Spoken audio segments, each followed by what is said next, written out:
तो भाई हमारे पास बायोलॉजिकल Recording in मॉलिक्यूल के progress. अंदर जो सबसे इंपॉर्टेंट एलिमेंट है टू बी डिस्कस वो ये कि भाई आपके पास टोटल 4 स्ट्रक्चरल कंपोनेंट्स हैं जिनके ऊपर बात हो रही होती है। एक है आपके पास कार्बोहाइड्रेट, प्रोटीन, लिपिड और न्यूक्लिक एसिड, और ये चारों मिलकर हमारे अलग अलग स्ट्रक्चर्स बनाते हैं सेल के। सही है। अगर आप बात करते हैं कार्बोहाइड्रेट की, तो कार्बोहाइड्रेट के अंदर 2 वर्ड्स हैं, एक है कार्बो और दूसरा है हाइड्रेट। सही है।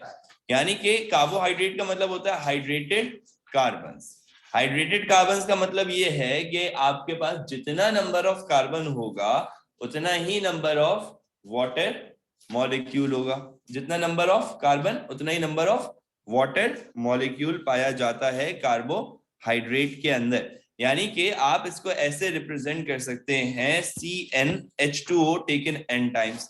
अगर कार्बोहाइड्रेट की बात करें तो आपके पास बड़े ही स्पेसिफिक स्ट्रक्चर आ जाता है मोनोसेक्राइड का और डाइसेक्राइड का। मोनोसेक्राइड आपके पास सिंगल यूनिट ऑफ शुगर कहलाता है, क्योंकि मोनो का मतलब है 1 और सेक्राइड का मतलब होता है शुगर। अगर हम मोनोसेक्राइड की बात करते हैं, बस 3 एग्जांपल्स हैं, ग्लूकोज, फ्रक्टोज और गैलेक्टोज। इन तीनों का केमिकल फॉर्मूला C6H12O6 है और इनका स्ट्रक्चरल फॉर्मूला जरा डिफर करता है। यानी कि ये सब एक दूसरे के आइसोमर्स हैं। क्या ये सब एक दूसरे के आइसोमर्स होते हैं? आइसोमर्स का मतलब यही है कि भाई same chemical formula but different structural formula. बिल्कुल ऑर्गेनिक केमिस्ट्री में पढ़ता है आप लोग। डाइसेक्राइड के अंदर 2 यूनिट ऑफ शुगर्स आ जाएंगे, जिसके अंदर ग्लूकोज से एक तरफ से OH निकलेगा, दूसरी तरफ ग्लूकोज से H निकलेगा, और ये H और OH मिलके दोनों H2O बना लेंगे और ये दोनों ग्लूकोज आपस में जुड़ जाएंगे। यानी कि C6H12O6 और C6H12O6 मिलके C12H22 और O11 बना देगा। ये साथ में रिलीज करेगा वाटर मॉलिक्यूल। यहाँ पे आपके पास कंडेंसेशन का प्रोसेस होता है when 2 units of any compound that is sugar, protein और फैट, जब भी कभी किसी भी हवाले से आप 2 सिंगल यूनिट्स को ज्वाइन करेंगे तो 2 यूनिट का एक कंपाउंड बनता है। 2 सिंगल यूनिट को ज्वाइन करने के लिए और एक डबल यूनिट का कंपाउंड बनाने के लिए जो प्रोसेस यूज होता है उसको कंडेंसेशन कहा जाता है। कंडेंसेशन एक बहुत इंपॉर्टेंट एस्पेक्ट रखता है हमारे पास इस पूरी बायोकेमिस्ट्री के अंदर। मिसाल के तौर पे अगर आप ग्लूकोज और ग्लूकोज को जोड़ेंगे तो एक वाटर मॉलिक्यूल अलग हो जाएगा। मैं तो बताया एक तरफ से OH दूसरी तरफ से H, ये दोनों निकल जाएंगे, मिलके वाटर बना लेते हैं। और यहाँ पर फॉर्मूला देखोगे तो आइडिया होगा, C6H12O6 में C6H12O6 अगर ऐड करें तो कितना होना चाहिए? C12H22O11। कितना होना चाहिए बेटा? C12H22O11 होना चाहिए। साथ में क्या रिलीज हो रहा है? वाटर। देखो होता तो H24 लेकिन 2 हाइड्रोजन यहाँ आ गए, होता तो O12 लेकिन एक ऑक्सीजन यहाँ आ गया, तो ये हो गया H22O11। C कार्बन यानी कि 12 ही है, साथ में जो ये वाटर रिलीज हो रहा है। 2 ग्लूकोज के जुड़ने से आपका जो स्ट्रक्चर बनेगा वो माल्टोज कहलाएगा। ग्लूकोज और फ्रक्टोज के जुड़ने से सुक्रोज कहलाएगा, और ग्लूकोज और गैलेक्टोज के जुड़ने से आपके पास लैक्टोज बनता है। तो माल्टोज, सुक्रोज और लैक्टोज ये तीनों डाइसेक्राइड स्ट्रक्चर्स हैं। ये तीनों क्या है बेटा? Disaccharide structure. 2 सेक्राइड्स साथ में आपस में जुड़े हुए हैं। अगर हम बात करते हैं इसकी आखिरी एग्जांपल की, इसको कहा जाता है पॉलीसेक्राइड। पॉलीसेक्राइड क्या है? लॉन्ग चेन ऑफ पॉलीसेक्राइड क्या है? Long chain of carbohydrate. इसके अंदर ग्लाइकोजन, सेल्यूलोज, स्टार्च, 3 एग्जांपल्स हैं। ग्लाइकोजन एनिमल का रिजर्व फूड है। ग्लाइकोजन क्या है? Animals reserve food. सेल्यूलोज क्या है? सेल वॉल का स्ट्रक्चर बनाता है। किसका स्ट्रक्चर बनाता है? सेल वॉल का। स्टार्च क्या है? हाँ, रिजर्व फूड ऑफ प्लांट्स बना रहा है। ठीक है भाई, याद रहेगा। स्टार्च कहाँ पे स्टोर होता है? क्लोरोप्लास्ट में। तो एपिडर्मस के अंदर, एपिडर्मल सेल्स के अंदर स्टार्च नहीं होता। सही है, लेकिन स्टोमेटा में स्टार्च होगा। रूट हेयर सेल में स्टार्च नहीं होता। सही है, लेकिन जो पैलिसेड और स्पंजी मीजोफिल्स पाए जाते हैं लीफ के अंदर, उसमें स्टार्च हो। तो जहां जहां क्लोरोप्लास्ट है, इन शॉर्ट, वहां वहां स्टार्च है, जहां जहां नहीं है वहां वहां पे स्टार्च भी नहीं पाया जाएगा। आपके पास कार्बोहाइड्रेट के फंक्शन जरा थोड़े इंपॉर्टेंट होते हैं। प्रोवाइड एनर्जी, बाय रेस्पिरेशन, टूटेंगे और टूट के एनर्जी प्रोवाइड करेंगे। ये कॉन्स्टिपेशन प्रिवेंट करते हैं हमारी डाइट में, कार्बोहाइड्रेट, फाइबर। हाँ, तो वो सेल्यूलोज ही तो है फाइबर, उसको फाइबर और सेल्यूलोज एक ही बात है। वो उसको हम लोग इसलिए भी यूज करते हैं अपनी डाइट के अंदर क्योंकि वो हमारे जो इंटेस्टाइन की वॉल है ना उसको स्मूदन करता है, स्मूदन करता है इंटेस्टाइन की वॉल को। क्यों? क्योंकि हम उसे डाइजेस्ट नहीं कर सकते, हम उससे डाइजेस्ट नहीं, हम सेल्यूलोज को डाइजेस्ट नहीं कर सकते। सही है। कौन डाइजेस्ट कर सकता है? जिनके अपेंडिक्स फंक्शनल होते हैं। भाई किसके अपेंडिक्स फंक्शनल? जो हेर्बीवोर्स हैं, जो घास फूस खाने वाले जानदार हैं, वो लोग डाइजेस्ट कर सकते हैं, हम नहीं कर सकते डाइजेस्ट। सही, पहले करते होंगे शायद, है ना? अब नहीं करते। अच्छा भाई, प्रोटीन क्या है? Proteins are long chain of amino acid. Amino acid क्या होता है? एक अमाइन, एक एसिड साथ में जुड़ जाएगा तो अमाइनो एसिड बनेगा। अमाइन है NH2, एसिड है COOH। दोनों एक सेंट्रल कार्बन से जुड़े हैं, जिसकी एक तरफ हाइड्रोजन, दूसरी तरफ रेडिकल R लगा हुआ है। सही है। तो आप इसको डिफाइन करते हैं as a central carbon which has a carboxylic acid group attached at one end and amine group at other end. एक एंड के ऊपर आपके पास क्या मौजूद है? Carboxylic acid. कार्बोक्सिलिक एसिड होता है COOH। Very good. और अमाइन ग्रुप लगा हुआ है दूसरी साइड के ऊपर, अमाइन ग्रुप होता है NH2। क्या होता है? तो भाई ये आपके पास पेप्टाइड का स्ट्रक्चर है। इसमें 1 यूनिट, 2 यूनिट और लॉन्ग चेन मौजूद है। मोनोपेप्टाइड, डाइपेप्टाइड और पॉलीपेप्टाइड मौजूद है। फंक्शंस ऑफ प्रोटीन सबसे इंपॉर्टेंट है। देखो सारी चीजों के जितने मैं पढ़ा रहा हूँ ना, फंक्शन इंपॉर्टेंट है, ये याद रखना है। स्ट्रक्चर इतना इंपॉर्टेंट नहीं। हाँ, hair, skin, enzymes, antibody, hormones, ये सब बनाते हैं। तो वन बाय वन जरा देखते हैं। Protein make structures in our body. Structures बना रहे हैं हमारी बॉडी के अंदर, जैसे कि it makes hormone and enzyme, जैसे कि it make muscle fibre, spindle fibre and other cellular fibres. जितने भी फाइबर्स, धागे नुमा स्ट्रक्चर्स, रस्सी नुमा स्ट्रक्चर्स, रोप लाइक स्ट्रक्चर्स, जितने भी बने हुए हमारी बॉडी में, सब प्रोटीन के होंगे। सही है। Hair, skin, nails are also made up of protein. इस प्रोटीन का नाम है कोलेजन। सही है। Protein allow the movement of ions and substances across the membrane. इसको हम लोग कहते हैं प्रोटीन चैनल। अभी इसकी बात करी थी हमने लास्ट पास पेपर में, है ना? तो ये जो आपके पास स्ट्रक्चर बन के आ रहा है, ये आपके पास एक चैनल प्रोटीन है। यहाँ पे आपके पास ये मेम्ब्रेन आ जाएगी, लिपिड बाइलेयर मेम्ब्रेन कहलाती है। प्रोटीन्स जो है वो एल्ब्यूमिन, ग्लोब्यूलिन भी बनाते हैं। हमारे ब्लड में एंटीबॉडीज भी प्रोटीन की बनी हुई है। एंटीबॉडी समझते हैं, एंटीजन से जो फाइट करती हैं वो। कंपोजिशन प्रोटीन की कार्बन, हाइड्रोजन, ऑक्सीजन और नाइट्रोजन भी। कार्बोहाइड्रेट की कंपोजिशन में सिर्फ कार्बन, हाइड्रोजन और ऑक्सीजन था, नाइट्रोजन नहीं था। लिपिड के अंदर कार्बन, हाइड्रोजन और ऑक्सीजन है, यानी कि लिपिड की कंपोजिशन और कार्बोहाइड्रेट की कंपोजिशन सेम है। यहाँ पे नाइट्रोजन ऐड हो गया बस प्रोटीन के अंदर। सही है। तो लिपिड क्या होता है? ऑर्गेनिक कंपाउंड है जिसके अंदर ज्यादा कार्बन और हाइड्रोजन बॉन्ड होते हैं, लेकिन बहुत कम आपके पास उसमें ऑक्सीजन होता है। They are insoluble in water and soluble in organic solvent. Organic solvent में soluble होता है। Organic solvent क्या है? जैसे कि पेट्रोलियम ईथर, जैसे कि हाँ ऑर्गेनिक एसिड, जैसे कि अल्कोहल वगैरह। सही है। Carboxylic acid, hexene. सही है। ये सारी चीजें क्या है आपके पास? ऑर्गेनिक सॉल्वेंट है। कह रहे हैं फैट्स और ऑयल दो चीजें होती है लिपिड में, आपको पता है? हाँ बेटा, इथेनॉल भी है था। फैट्स और ऑयल दो चीजें हमारे पास। फैट्स और ऑयल क्या है? दो चीजें हमारे पास लिपिड की। फैट होता है सैचुरेटेड, क्योंकि वो सैचुरेटेड है, उसमें मजीद जगह ही नहीं है किसी चीज के जाने की, तो रूम टेम्परेचर पे सॉलिड मिलेगा, उसमें कोई डबल बॉन्ड नहीं है। अनसैचुरेटेड में डबल बॉन्ड होता है।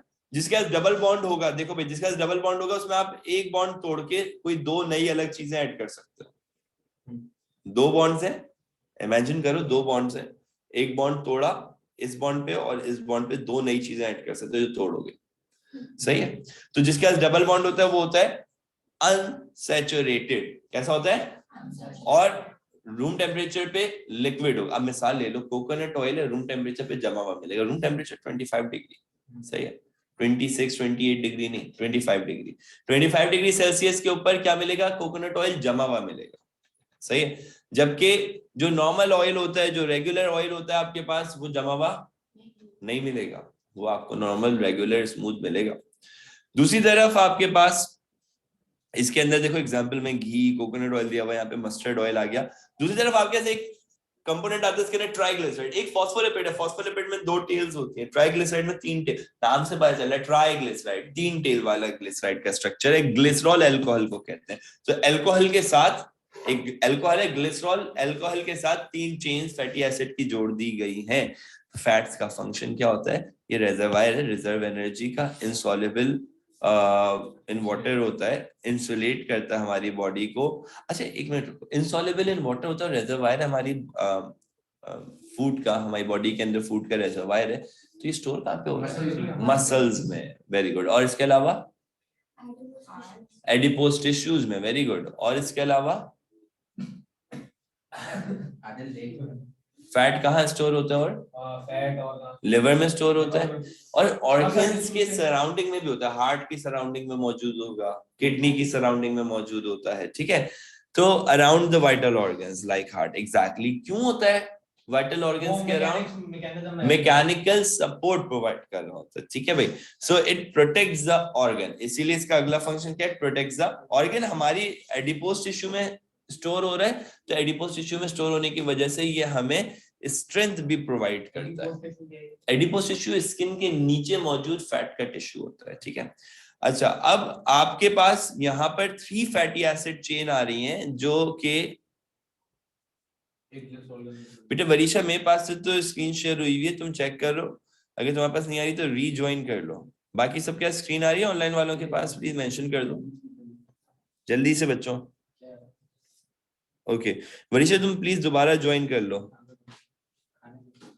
ठीक है, अच्छा जी, 3 फैटी एसिड चेन्स हैं that join together with an alcohol and it's called triglyceride. This is the commonest fat found in our body. जो ट्राइग्लिसराइड होता है ना, सबसे ज्यादा यही पाया जाता है। अच्छा भाई, इसके बाद आपके पास एक इंपॉर्टेंट चीज आ रही है, इंपॉर्टेंट चीज का नाम है न्यूक्लिक एसिड। न्यूक्लिक एसिड क्या है? Nucleic acid is the long chain of nucleotide. Nucleic acid क्या है?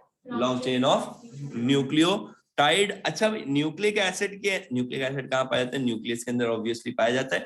न्यूक्लिक एसिड के अंदर डीएनए का स्ट्रक्चर होता है, डीएनए के स्ट्रक्चर में डीऑक्सीराइबोन्यूक्लिक एसिड होता है। अब इसको ना, DNA is genetical material, it helps in synthesising protein and it helps to inherit traits from the parent. Obviously हमारे आबाओ अजदाद से जो कुछ ट्रेट्स हमारे पास आ रहे हैं वो किसी ना किसी व्हीकल के थ्रू आ रहे होंगे ना, तो वो व्हीकल यहाँ पर न्यूक्लिक एसिड है। वो बेसिकली डीएनए है, डीएनए जो कि क्रोमेटिन मटेरियल बनाता है। डीएनए हमारी स्पेसिफिक आइडेंटिफिकेशन कराता है, क्योंकि हमारे पास जितने कैरेक्टरिस्टिक्स हैं वो इस डीएनए की वजह से होते हैं। DNA is the main controller of all the activities of cell. आप इसको यूं भी समझ सकते हो कि जो डीएनए डीऑक्सीराइबोन्यूक्लिक एसिड होता है, ये आपके पास एक बेसिक यूनिट कैरी करता है, उसको न्यूक्लियोटाइड कहते हैं। क्या कहते हैं उसको? न्यूक्लियोटाइड कहते हैं। और न्यूक्लियोटाइड के अंदर आपके पास जो फॉस्फेट ग्रुप आ रहा है, जो फॉस्फेट ग्रुप आ रहा है, ये रहा, एक शुगर आ रही है पेंटोज शुगर, और एक नाइट्रोजनस बेस आ रही है। तो फॉस्फेट ग्रुप, पेंटोज शुगर और नाइट्रोजनस बेस, ये तीनों मिलकर आपके पास एक न्यूक्लियोटाइड बना रहे हैं, जिसके अंदर एडेनिन थायमीन से बाइंड कर जाएगा, गोनिन साइटोसिन से बाइंड कर जाएगा, थायमीन एडेनिन से बाइंड करेगा और साइटोसिन गोनिन। ये स्पेसिफिक है, ये जगह चेंज नहीं कर सकते। अगर ये जगह चेंज कर जाएंगे तो मसला हो जाएगा, ये जगह म्यूटेशन हो जाएगी। बिल्कुल एग्जैक्टली, म्यूटेशन का मतलब ये कि गड़बड़, खराब है। एग्जैक्टली तो भाई ये न्यूक्लिक एसिड के हवाले से स्पेसिफिक है कि भाई वो जो उसका नाइट्रोजनस बेस है वो जिस चीज से बाइंड करेगा उसी से करेगा, जिस सीक्वेंस में मौजूद होगा उसी सीक्वेंस में होना चाहिए, सीक्वेंस चेंज नहीं होनी चाहिए। इसके बाद हमारे पास आता है इसमें फूड टेस्ट। फूड टेस्ट 4 तरह के हैं, मार्क किए हुए हैं। आयोडीन होता है स्टार्च के लिए, बेनेडिक्स होता है रिड्यूसिंग शुगर के लिए, ब्यूरेट्स होता है प्रोटीन के लिए, और फैट्स के लिए इमल्जन टेस्ट है। आयोडीन टेस्ट में क्या होता है? आयोडीन का सैंपल लेंगे हम लोग, आयोडीन सोल्यूशन लेंगे, मतलब 2-3 ड्रॉप डालेंगे फूड सैंपल के अंदर, और पता चल जाएगा अगर उसमें फूड में स्टार्च मौजूद होगा, सैंपल में स्टार्च मौजूद होगा, तो ब्लू ब्लैक कलर आ जाएगा, और अगर नहीं होगा तो नहीं आएगा। हाँ ब्राउन रहेगा, ऑरेंज ब्राउन कलर है इसका, सही है। बेनेडिक्ट्स में क्या होता है, बेनेडिक्ट सोल्यूशन डालोगे आप जब किसी फूड सैंपल में और उसमें रिड्यूसिंग शुगर मौजूद होगा तो वो ब्लू से ग्रीन हो जाएगा। अगर कंसंट्रेशन थोड़ी और ज्यादा होगी तो वो येलो हो जाएगा, और अगर और कंसंट्रेशन ज्यादा होगी तो ऑरेंज, और बहुत ज्यादा कंसंट्रेशन है तो ब्रिक रेड कलर देगा। इसको हीट करते हैं। मैं आपको बता रहा हूँ कि इसको हीट कैसे करेंगे। इसको वाटर बाथ प्रोवाइड करेंगे। वाटर बाथ कितने टेम्परेचर का प्रोवाइड किया जाएगा बेनेडिक्ट्स को? Up to 80 to 90 degree Celsius का। 82 मतलब हॉट बॉइलिंग वाटर का आप वाटर बाथ दोगे ना तो इसका टेम्परेचर खुद ब खुद 10-5 डिग्री कम ही होगा बॉइलिंग वाटर के मुकाबले। सही है, तो ये कलर चेंज शो करता है। ब्यूरेट्स में ना हम हीट प्रोवाइड करते हैं नहीं। क्यों? प्रोटीन डीनेचर हो जाएगा भाई। तो एग्जामिनर तुम्हें एग्जाम्पल के तौर पे क्वेश्चन दे रहा है, उसमें बोला कि भाई हमने ब्यूरेट्स का एग्जाम्पल किया फूड टेस्ट के अंदर, उसमें प्रोटीन मौजूद था या नहीं हमें नहीं पता, हमने उसको हीट कर दिया सैंपल को पहले, फिर ये सोल्यूशन डाला, तो बताएं कलर चेंज आएगा या नहीं आएगा? नहीं आएगा, क्योंकि अगर प्रोटीन था भी तो भी डीनेचर हो गया ना। सही है, तो आपके पास ब्लू जो है वो पर्पल वॉयलेट में कन्वर्ट हो जाता है ब्यूरेट सोल्यूशन के अंदर अगर प्रोटीन पॉजिटिव हो तो। और इमल्शन टेस्ट क्या होता है? आप सिंपली फैट को डिसॉल्व करके देख लेते हो। सही है, वो व्हाइट मिल्क की अपीयरेंस बनाते हैं, इसको भी हीट करेंगे। इसको वाटर बाथ देंगे। इसका वाटर बाथ बहुत हाई टेम्परेचर का नहीं होता, इसका वाटर बाथ होता है 50 to 60 डिग्री सेल्सियस। हाँ ऐसे भी हो जाता है, सेम हो जाए ऐसे ही हो जाएगा, कोई मसला नहीं है। लेकिन जो क्या कहते हैं, जिसको आप कहते हैं ना कि जो आपके वर्डिक्ट्स हैं, जो गिवन मेथड है उसके अंदर ये मेंशन्ड होता है कि भाई 50 to 60 डिग्री सेल्सियस का वाटर बाथ है।